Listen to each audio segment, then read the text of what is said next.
I'm Mei-Ling from the Clinton-Macomb Public Library, and today we're going to be making do-it-yourself bubbly bath fizzies. Bath time is about to get a whole lot more fun with these colorful homemade bath fizzies. Drop them in the tub and see how they start fizzing while leaving your skin naturally soft and smooth. Okay, so here's what we'll need. We're going to need 2 teaspoons of an unsweetened lemon drink mix. I have Kool-Aid here. I have my teaspoon here. We will need 1 to 2 teaspoons of flour or cornstarch. I have cornstarch. We will need 4 teaspoons or 1 tablespoon and 1 teaspoon of baby oil or mineral oil, and I have baby oil right here. And of course we will need the baking soda, 4 teaspoons. And again, that's 1 tablespoon and 1 teaspoon because 3 teaspoons make 1 tablespoon. So here's what we're going to do. We're going to take 2 teaspoons of this unsweetened lemon drink mix. Don't get the kind that has sugar in it because that will not work. All right. Next, we're going to take a teaspoon of cornstarch.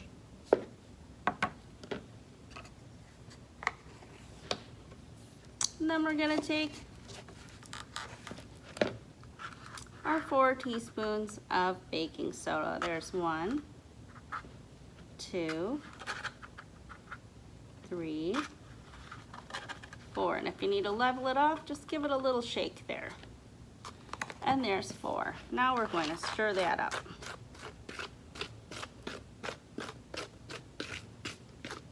So what makes these fizzy is one of the ingredients in the unsweetened drink mix, which is citric acid. And when citric acid and baking soda come together, they cause a reaction much like when you mix vinegar and baking soda together, and you're going to see that in just a little bit. Next, we're going to take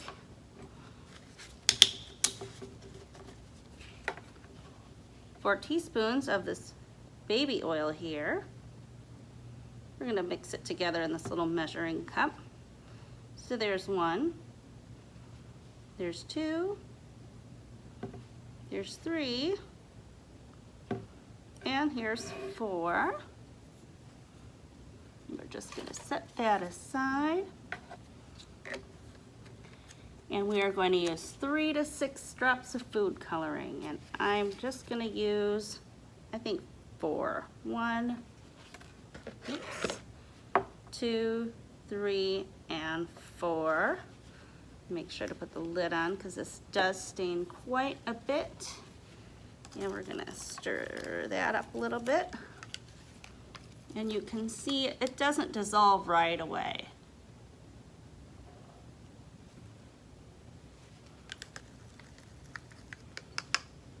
I don't know if you can see that. Now, we're going to slowly mix this in to our dry ingredients. It's kind of like baking.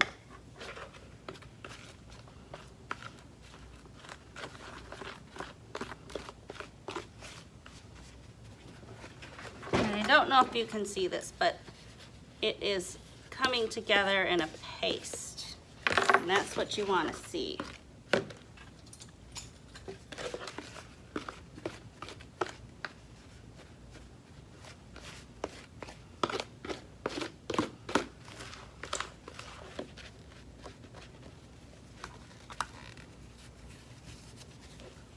So now I'm wearing a glove because we're using food coloring and it does stain. So now I'm going to go in there with my gloved hand and I'm going to smush it up. And you can make 1 or 2 bath fizzies with this. I'm going to make 1. Yesterday I made 2 for an example because our next step is to put this on a piece of wax paper, which I'm going to do here. And then you need to let it dry for 1 to 2 days. And so that's what I've done. with these two bath bombs right here. And as you can see, they are gray. And that is because I tried mixing red and blue food coloring together, but it did not make purple like I had hoped. But you know what? That's what happens when you experiment sometimes. When you do science experiments, sometimes they don't always turn out the way that you expect them to. So now that I've let them dry for about 24 hours, I have this here instead of a bathtub, and we're gonna see what happens when we put our DIY bath fizzies into the water. So here we go. And as you can see, they are working great. You can hear and see the fizzing action.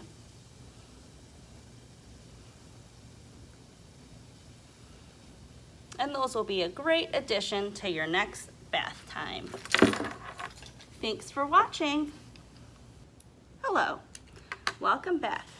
My name is Mei Ling, and today we are going to be making some Skittles art. It's a very simple yet fun activity. I have here some white plates. I'm just using a styrofoam plate. I wouldn't recommend using a paper plate, but you could use any other kind of plate that is white or even clear. And on this plate I have some Skittles.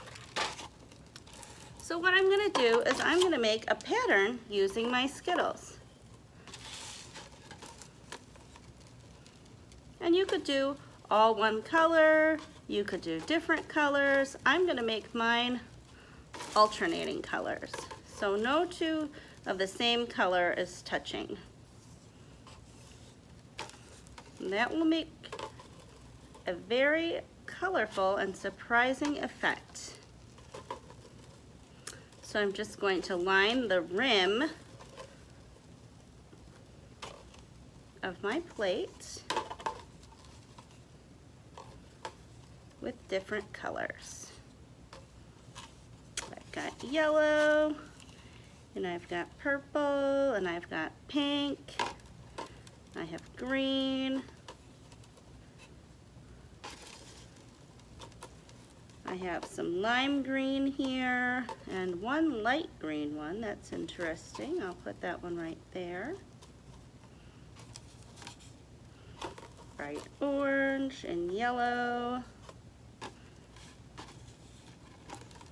pink and purple. All right. One last orange one here. And I am making sure that they all touch. But if you want to try it with them not touching, you can feel free to do that and see how that makes your experiment a little bit different. All right.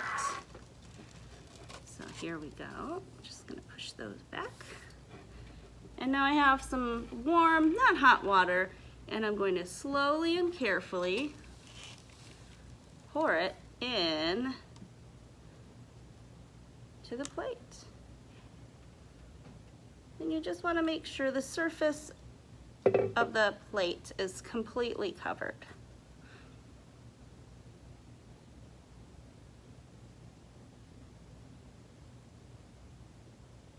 And as you can see, things are starting to happen rather quickly. I'll move the plate a little bit closer.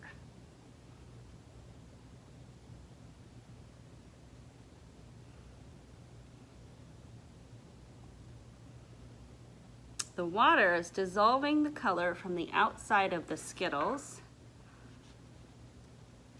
and it is creating an interesting and beautiful pattern.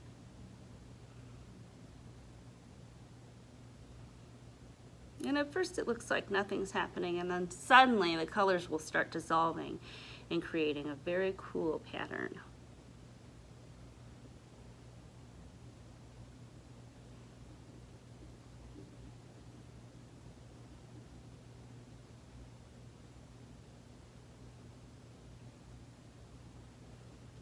And you can see all the colors are moving closer and closer to the center of the plate.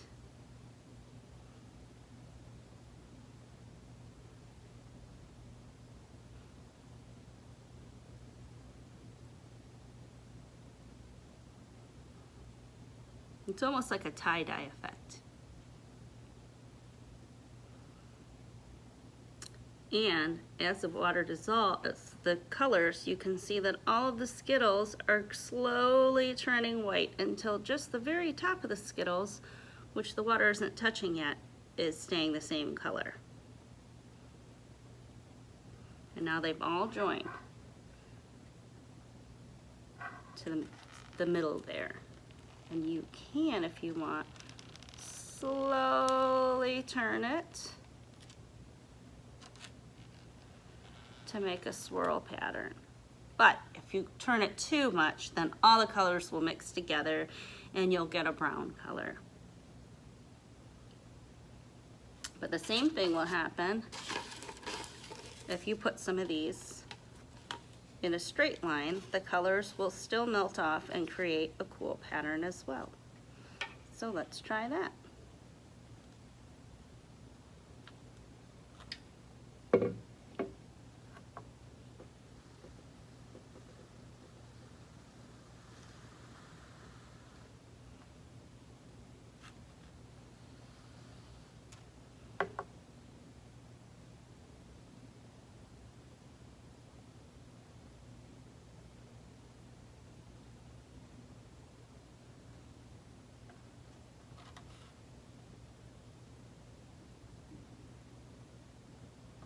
Yep.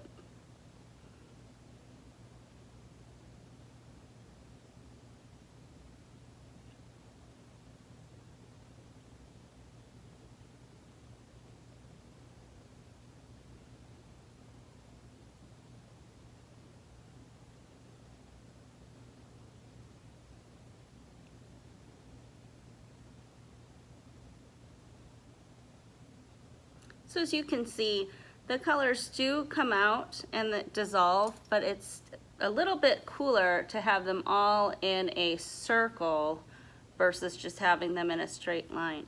But you could do whatever you want, and you could try different patterns too and see what happens. I hope you'll try this at home. Thanks for watching. Hi, I'm Mei Ling with the Clinton-Macomb Public Library, and today we're going to make some unpoppable bubbles using sugar. Now these bubbles won't last forever, but they will certainly last longer than your average bubble solution that you can buy at the store. Sometimes people use glycerin instead of sugar, but it has the same effect, which is to make pop-resistant bubbles. When the sugar dissolves into the bubble solution, it creates a polymer, which makes the bubbles stronger and less likely to pop. It's still possible to break these bubbles, however, but we are going to use a secret tool that you may not have thought of, which is this winter glove. So we are going to need 4 tablespoons of water. This is warm water, but you could use room temperature water. We are going to need 2 tablespoons of sugar. This is just regular white granulated sugar. We are going to use some concentrated dish soap. I have Dawn Ultra here. I have my glove, and you'll need a bubble wand. So first we're going to add the water to this small bowl. I've chosen this clear plastic jar so that you can see what's going on inside of it. But like I said, you could use any bowl you want. So here's 1, 2, 3, 4. And did you know that 4 tablespoons is 1/4 cup? So you could also use a 1/4 cup measure. Next, we're going to put in 2 tablespoons of sugar, and I'm just going to shake it a little bit to even it out. So here's 1, and here's 2. And while we stir this together, we'll talk about why I have a winter glove here.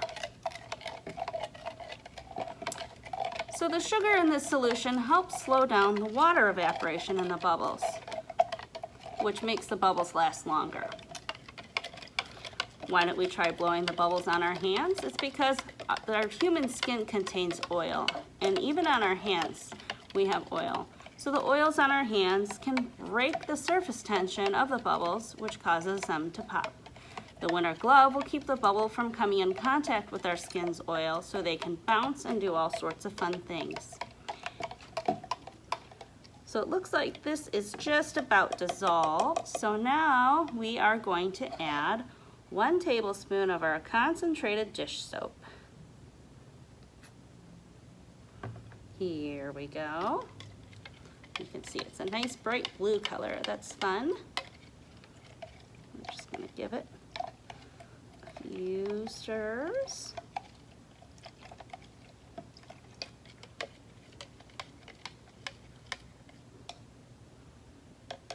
All right. I'm going to put on my winter glove. I'm going to set my sugar aside too.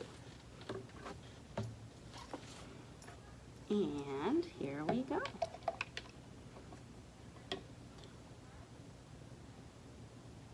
And look at that.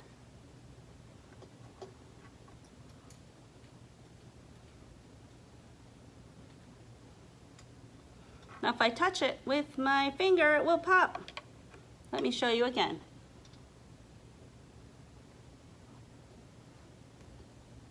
I can bounce it on the glove, but if I touch it with my finger, it pops. Whoop.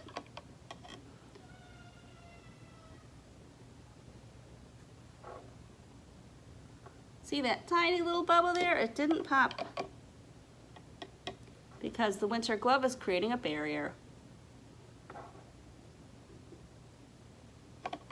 Let's see if I can get some bubbles to stick together here.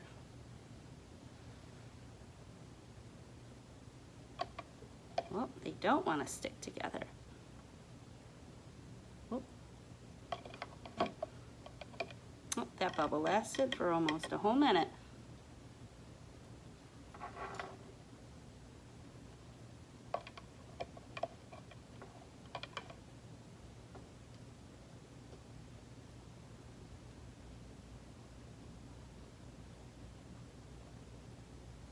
Now see these two bubbles, there's a wall in between them. And if you look closely, you can see that they've stuck to my glove, but whoop, they will bounce a few times before they pop. Well, that's all I have for you today. I encourage you to make your own bubble solution. And of course, you can feel free to use a larger bubble wand to make large bubbles as well. I hope you will join us next time for another fun activity. Bye!